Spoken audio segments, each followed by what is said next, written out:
The Texas Parks and Wildlife television series is supported in part by Texas Parks and Wildlife Foundation, conserving the wild things and wild places of Texas thanks to members across the state. Additional funding is provided by Toyota. Your local Toyota dealers are proud to support outdoor recreation and conservation in Texas. Toyota, let's go places.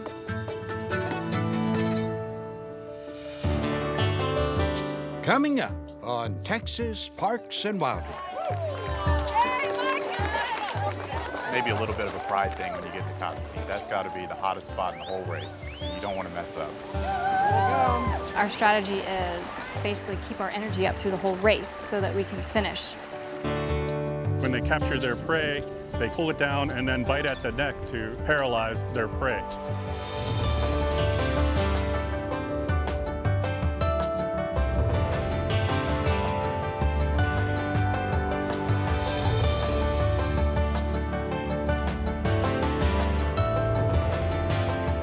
Texas Parks and Wildlife, a television series for all outdoors.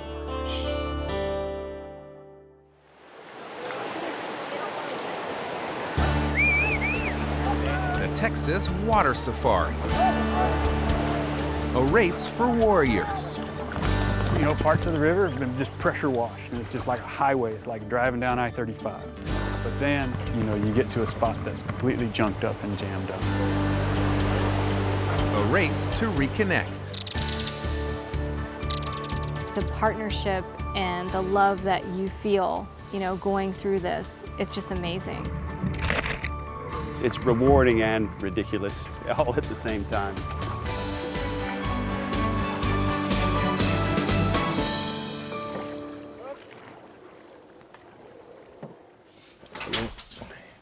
It's just past 6 on a typical Tuesday night for John Madrano. You know, you're doing it with your spouse. His wife Jenny just beat him home. Hey, babe. Spaghetti? Yeah. Your busy American family with 2 jobs, 2 kids, and an incredibly hectic life. Oh man, that's it. That's it. A lot of that personal time that we spent kind of came to a halt. I thought y'all had some of the other stuff. We do. I mean, you just kind of wake up one day and you look at each other like, who are you? You know, because you spend all of your time trying to do everything you can for the babies. And then you kind of look at each other like, you've changed and you don't really know what you've changed into. Apparently at some point along the way I became grouchy. Careful, it's hot. It's hot.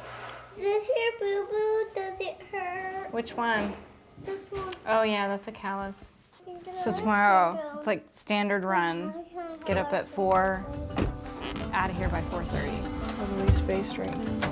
He's tired. John and Jenny are training for the Texas Water Safari, which is about 4 months away. I know, I'm gonna have trouble steering. This will be a fun experiment. Neither had even paddled in a canoe together before this. All right, ready? Ready, babe? Yeah. And now they train just about every day. It's gotten a lot better.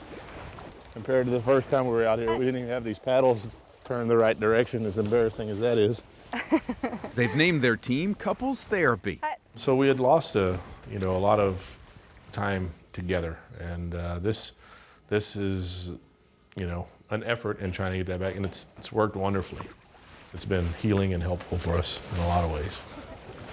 I had to spend most of the time at the beginning just basically making the boat go straight. Cut. So now I'm trying to learn my paddle technique. Paddle technique is not a problem for Team Texas Flood. That might be about as good as it gets. It's called a closed cell foam, so it doesn't take on moisture. So a bilge pump? A lot of effort in water evacuation. I think these weigh 22 ounces, and these weigh 7 ounces, maybe. The 6-man veteran team won last year and is expected to repeat. Best thing is just we're all good friends, It's just guys that I enjoy spending time with. We did it last year. We put the team together. We all had a real good time. After the race, we all wanted to race together again.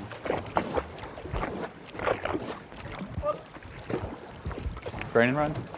We're going 48 miles. We're going from here to Palmetto State Park. When we're training, we'll go real hard for a mile, do like a mile interval. On high, fast water, I think we've done close to 11 for a mile. Hands up!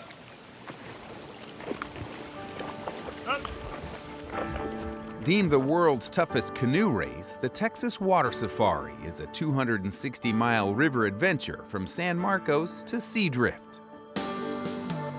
It started in 1963 and has become one of the premier paddling races in the country.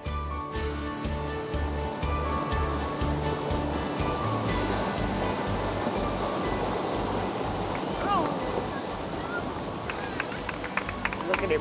Oh, poor baby. Good evening from Central Texas, the scene of utter devastation, a natural disaster of epic proportions after days of relentless historic rain triggered raging floods. Because of the historic flooding, the race is postponed twice, I wish I could jump down that like that. delaying it over a month. No, but now nothing's going to be the same. And we're novices, so we prefer to go, look at it, scout it out. So it'll be interesting. With just a week till the race, both teams get in a final practice. As compared to previous years that we've raced, this is probably one of the highest water years that we've seen. So a lot of junk, a lot of logs, a lot of portaging in the river.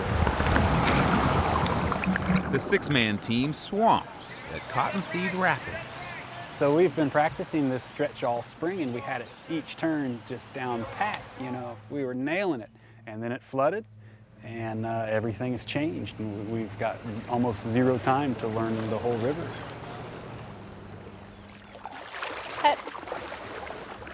It's both excitement and nervousness. We've been working for, 5 months now, just working our butts off to get ready, and it's almost time. We're just going to blow the whistle. There's going to be no other countdown. So when you hear this whistle, you head for Seadrift, okay? Y'all have the same trip.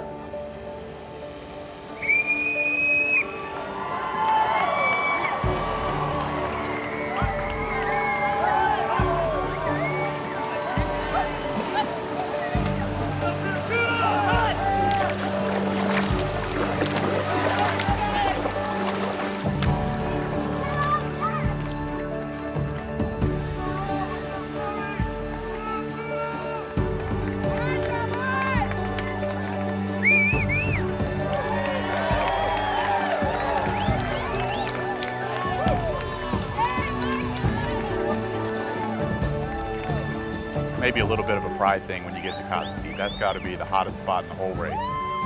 There's people everywhere, but we had swamp and practiced a couple of times, and so you want to do it well.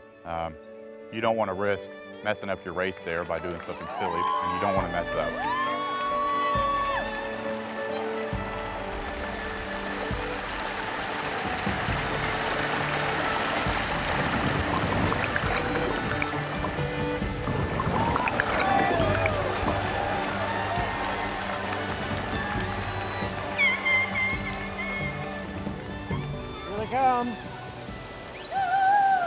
And me and John, our strategy is slow and steady. We're going to go the same speed the entire time, and we're going to hit our checkpoints when we say. So, our strategy is basically keep our energy up through the whole race so that we can finish.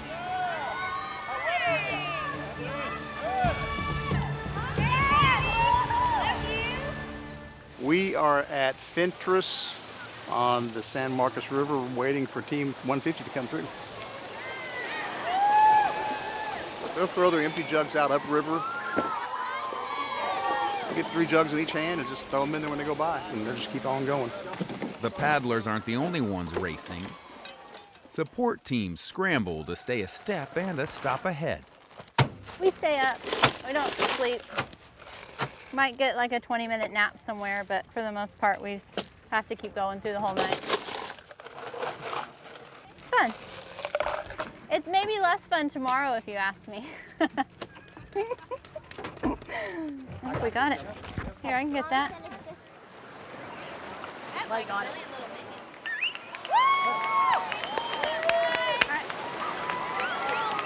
Hey, Kathy, they're coming over here. I can't pull anything out. Yup. pull your drugs out. They don't want us doing it. Will you get that bite bottle out?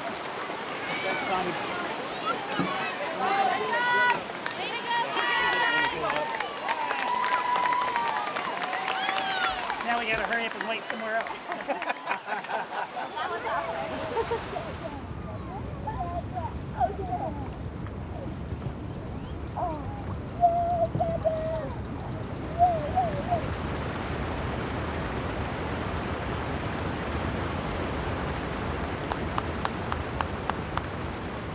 Let's go, let's go. Doing good. Going okay so far. We're staying on schedule, that's good. This is fun. Well, Zedler, we're preparing for nighttime. It's going to be dark. We don't want to have to pull over on a riverbank and put lights on, so we're doing it now. Look, we have matching lights. They said at Palmetto you need to go right. Yeah. Okay. Try not to spend too much time there. It's easy to spend time at checkpoints, talking to people or doing things. We don't want to get in this trap. We just want to get right back in the water now and go. All right, keep up the good work. Absolutely. Keep it going. As sun sets on day one, the solitude and silence of the San Marcos River sinks in. There's no ambient light, so you're hearing these noises all night, rushing water, different sounds, things crashing through the underbrush, and you have no idea what it is. You can't see it. You can only see straight ahead. It's night, it's dark, you're tired. You know how far back? 40 minutes? You're good, man. That's one of the hardest stretches of the race. Just that first night when you're really all alone and you've been paddling all day and kind of dawns on you that you're a third of the way done. Everybody done? That was great.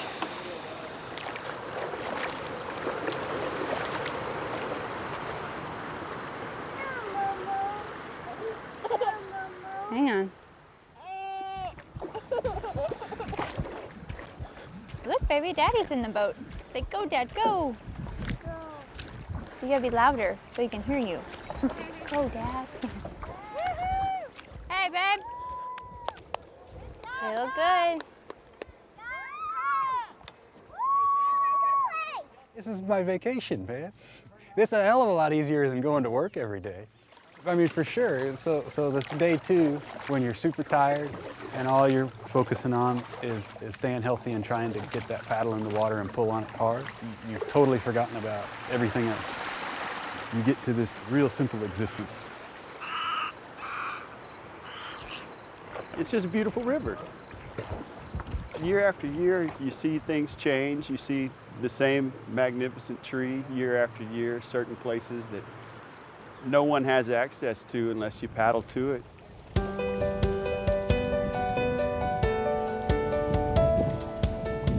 It is 7:48, and our guys are coming in to the finish line. Here they come. You're drained physically, you're at your limit, and you're almost there. I think, hey Sam, did somebody just they just flip? Yeah, that sucks. They just flipped out in the bay. So they're trying to get back in. Despite the dump in the bay, Team Texas Flood finishes the race in 35 hours and 2 minutes, winning the water safari for the second year in a row. It's kind of a culmination of all the hardships you've been going through. You're reaching your accomplishment, your goal. So it's very emotional.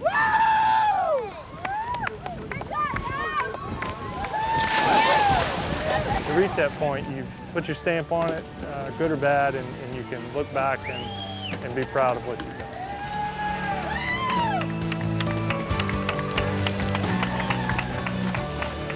You know, the race isn't all about the race, it's more about the experience, the camaraderie, and I really enjoy spending time with all these guys.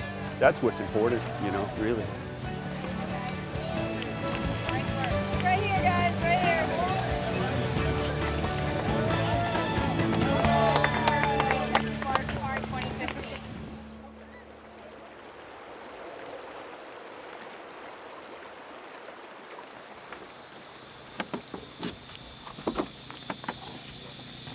How y'all holding up? Doing all right. Oh, yes. think this is like my third Whataburger meal in 2 days. Probably 90% mental at this point. You know, we learned the skills as best as we could in 7 months. But it's very challenging. It forces you to push it to the limit, and that's what we're here for. See y'all after a while. The relationship, we've been together 12 years, and things were great before kids. We had a lot of fun. We did a lot of traveling, right? A lot of that personal time that we spent, you know, and doing the fun things kind of came to a halt. So we had lost a lot of time together. Oh, we're close to the trees.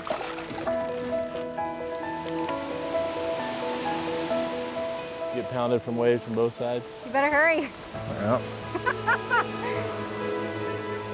The river healed me and John quite a bit. And it brings your priorities back into alignment. You realize what's really important in life. You know, and this race is all about that. All right.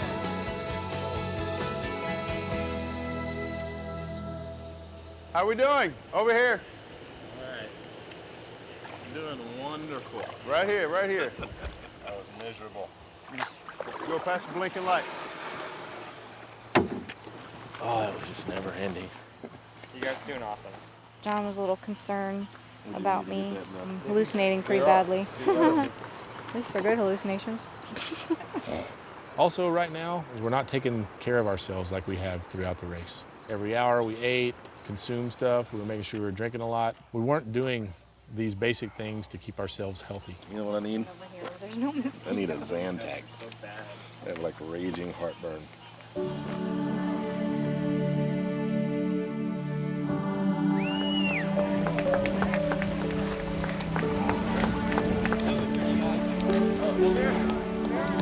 Oh my gosh.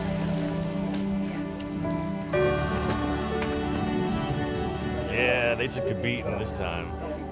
They took a real beating. You get hooked. It's a spiritual cleansing because it makes you appreciate everything. All the small little things like a place to lay down.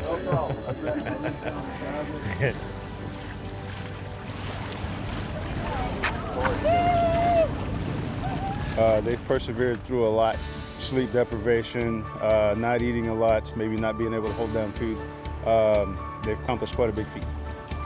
After 3 days and paddling 260 miles, John and Jenny finally make it to Seadrift together. I guess it's a testament to how much you do love somebody, right? Regardless of what state your relationship's in, when you can sit down and do something so difficult together for the sake of, healing all the things that have been going on. Me and John connected on a level that you don't even think is possible. And it's amazing to be with someone through this journey and know that when you are at your lowest point and you don't think you can go on, someone's gonna pick you up and you figure out really fast what you're capable of and what's important to you out on that river.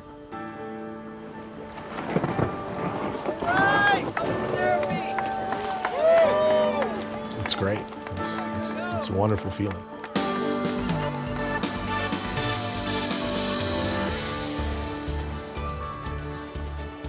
The race was amazing and it changed us. So it did what it was supposed to do. And we're absolutely addicted. So we can't wait to get back on the river now.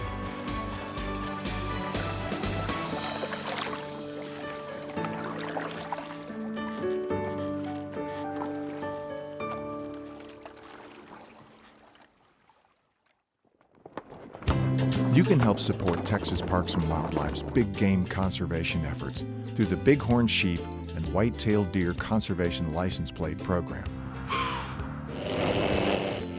Over $1.2 million has been generated from the sale of these plates, funding projects like chronic wasting disease research and containment, population and harvest surveys, and bighorn sheep and pronghorn restoration efforts.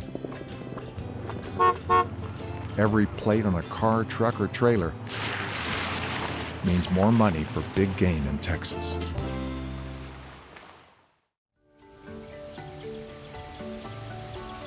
So there's a nest right over there. Sprinkler spraying right into it. Might cool them off at least.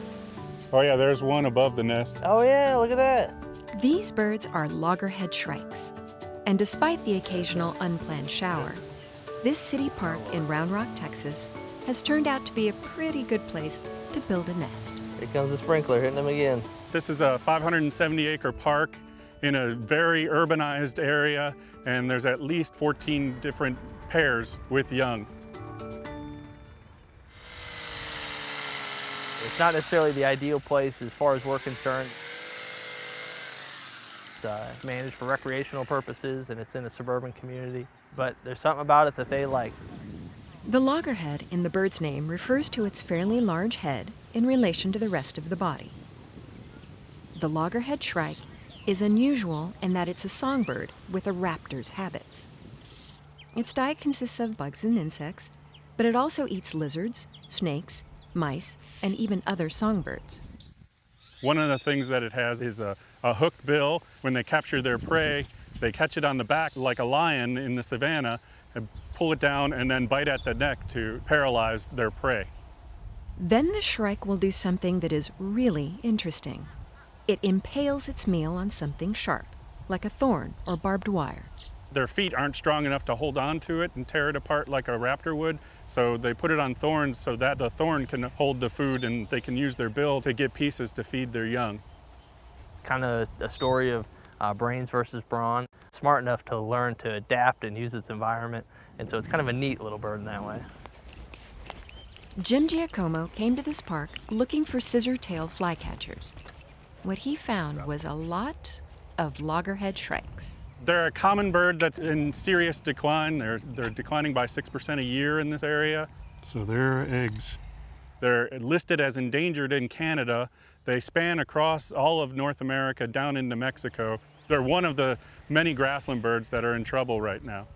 Trouble for the Loggerhead Shrike and many grassland bird species comes in the form of habitat changes. Jim is with the Oaks and Prairies Joint Venture, which is a partnership of government agencies and private groups working to address habitat loss and restoration for grassland birds. As humans, we're really good at either clearing out the land or letting everything grow up and get overgrown with shrubs. And these birds kind of need something in the middle. They need the low grass, but they also need the scattered trees within the fields for nest sites. So a number of these grassland species are in a serious decline, but one of the nice things about these type of birds is they respond well to management. And so when we've got landowners out there doing the right things, providing the right kind of habitat, we can see increases in the population pretty quickly. Heck of a start. While the folks with the Oaks and Prairies Joint Venture are out there working with landowners to improve habitat for grassland birds, these Loggerhead Shrikes have made this urban park their home. It's the short grass, scattered trees where they can find perches, plenty of areas to forage around those trees. They've had to come to places like this that are providing the habitat they need, but maybe less than ideal when we think about it from a larger scale. And those scissor-tailed flycatchers that Jim had originally hoped to find, well, they too have settled in at Old Settlers Park. There's something about this park that provides the right structure for them, really, and provides the kind of habitat that they're looking for. It's just kind of hit a sweet spot for them, and they obviously like this area.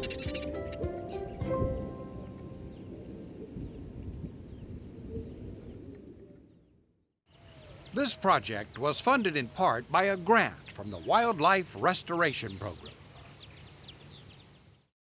On a side note here, we'd like to discourage you from sticking your smartphone or your camera or anything into an active bird's nest. You risk the parents abandoning the nest, and it could be considered harassment of wildlife. So leave the research and the photography to the professionals.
This series is supported in part by Texas Parks and Wildlife Foundation, conserving the wild things and wild places of Texas thanks to members across the state.